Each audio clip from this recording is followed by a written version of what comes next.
So this is section 4.7, congruence in overlapping triangles. Anytime you have stuff that's overlapping, we want to look for reflexive properties. In this first example, we're going to identify the common angle and then separate out and redraw the triangles. And we actually have a bow tie situation here and an overlapping triangle situation as well. So there's tons of triangles living in here. So let's identify the common angle. Which angle do we have in common for a set of triangles? Which angle has the common, what do you think, Nick? Yeah, angle C right here. And if I'm drawing, say like ACD, so go ahead and pull out ACD.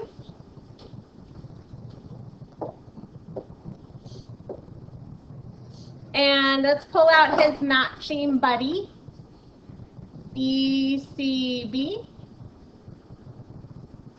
So they go.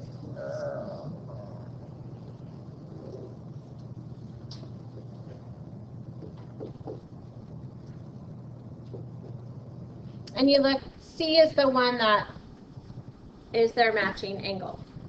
Okay, what about our bow ties up here? What about our bow tie triangle? Do you guys see the bow tie that lives inside of here?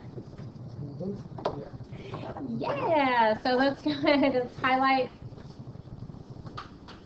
our bow tie. So they don't share the common angle C, but they do have the vertical angle. So let's go ahead and pull that out. We got A, C, and then I apologize, my smart board is not acting super smart today. Okay. I'm going to make this F right here in the middle. So we got A, B, F, and then F, B, D. So we're going to separate out and redraw the triangles.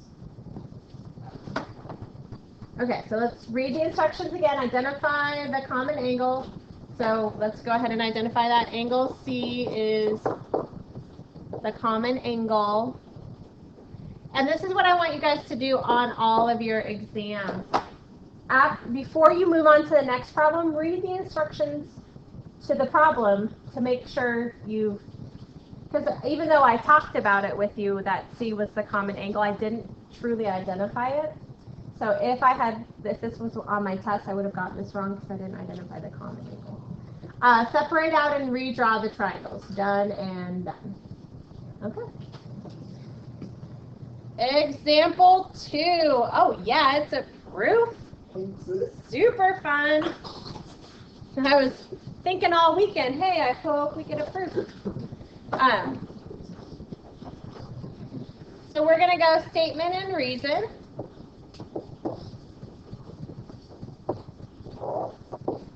And let's put, for our first statement, let's put what we're given. We're given that triangle ACD is congruent to triangle BDC, and that is given to us. Now, when we're given information, and that given information is that two triangles are congruent, I'm going to be looking for corresponding parts of congruent triangles congruent. That's what I'm going to be looking to use. But before that, let's go ahead and draw our triangles separated out. So it tells us that ACD, this one, so let's go ahead and separate that out. Here's ACD. That it's congruent to BDC.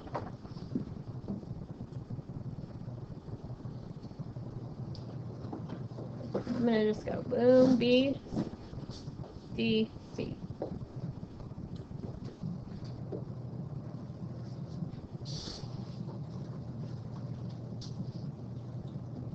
Okay. So using common press to prove triangles, we want to prove that CE is congruent to ED. Now the way I'm going to do that is take a look at our center triangle here. This guy right here, this one in the middle. What kind of if those sides are congruent, what kind of triangle do we got there? With two congruent sides, what kind of triangle does that make? Isosceles. So we're going to go back to our isosceles section 4 and 5 and say, if the base angles of an isosceles triangle are congruent, then the opposite sides are congruent.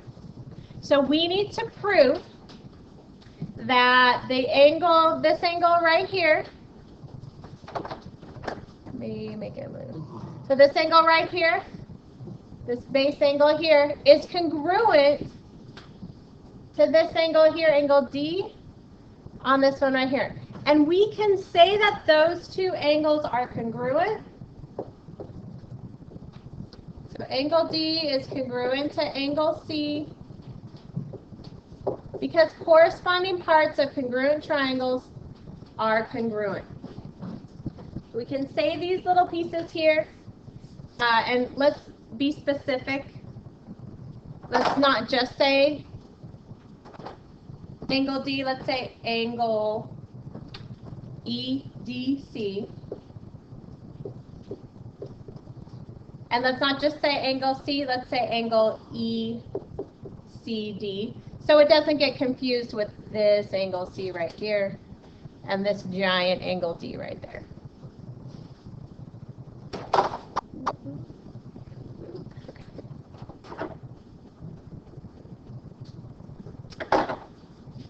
All right, so angle EDC is congruent to angle ECD because corresponding parts of congruent triangles are congruent.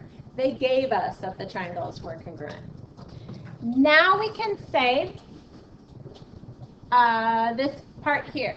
So 3, we can say CE is congruent to DE. So this one right here. This. Because of our base angles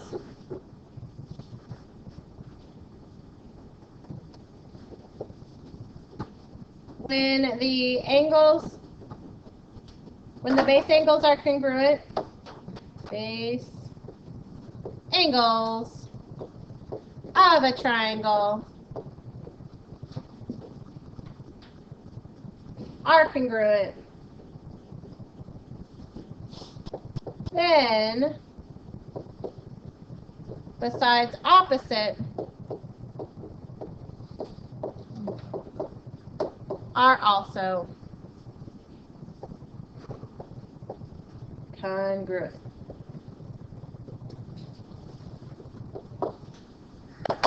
Check. Let me give. That's great. It's a good proof. Okay, so we are given that angle CAD, that's this guy right here, is congruent to angle EAD, that's this guy right here. And we're given that angle C is congruent to angle E. So let's go ahead and put that in our given statement. Once we write that down, let's go ahead and draw the two triangles that are sitting one on top of the other, making this lovely paper airplane shape. So I'm going to draw ADC.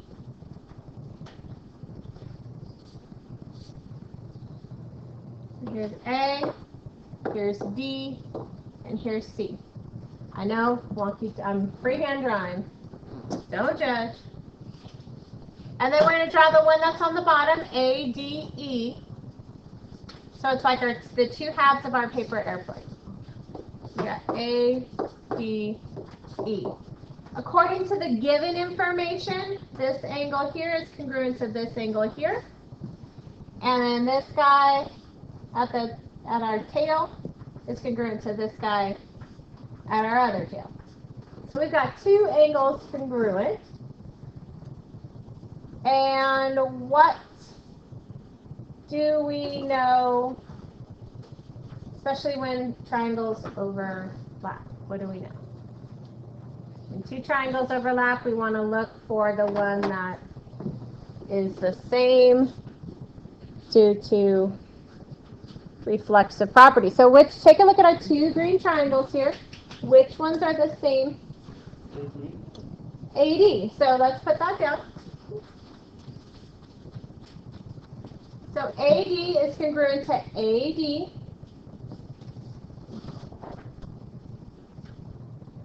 By the reflexive property.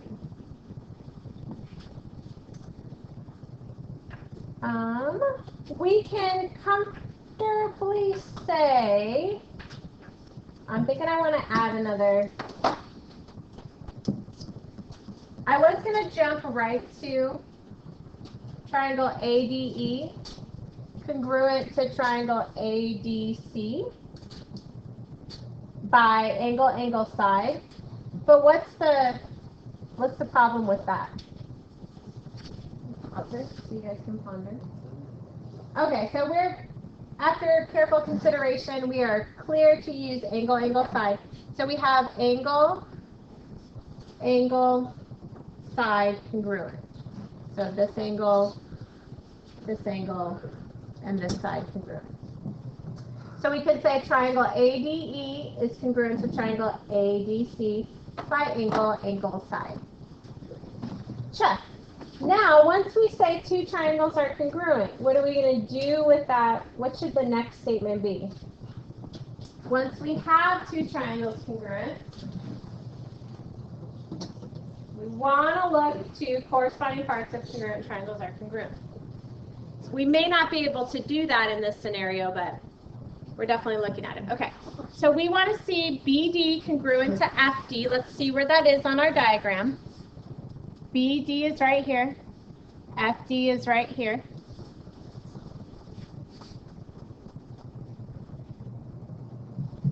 We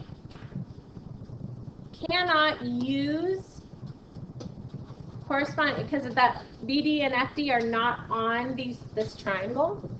So let's go ahead and draw out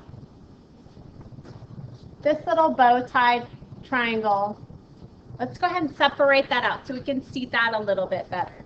So we got B, C, through D to F, over to E, and up here. So this is B, C, D, F, E.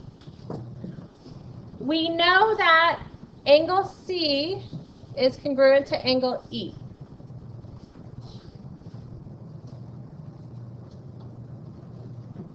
So what else can we say when we have bow tie? What else can we say with the bow tie? I'll give you a hint. It is on the board right next to the smart board. Right? Jacob, when we have a bow tie,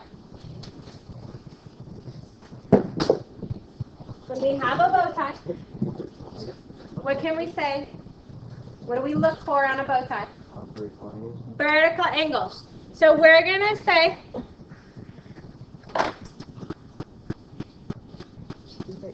that angle BDC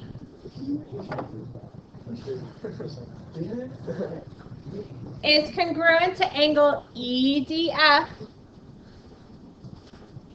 because of vertical angles theorem. So now we have an angle and an angle. The only way to use two angles is to also throw in a side. So let's see In my already congruent triangles, I have this side living right there. That is the same as this guy right here. I have this side right here. He is the same as this guy right here. So the next thing we can say is that DE is congruent to DC because corresponding parts of congruent triangles are congruent. All right. Now let's declare triangle BDC and triangle FDE congruent by which postulate? What postulate can tell me that these two triangles are congruent down here? It's got to have two angles and a side, but which order? Let's look at this triangle here to tell us. We got angle, side, angle. So triangle FDE is congruent to triangle CDB by angle, side, angle. Because that side is in between my two angles. All right. Now that we have this triangle is congruent, we can say, back into our proven, BD is congruent to FD because corresponding parts of congruent triangles are congruent.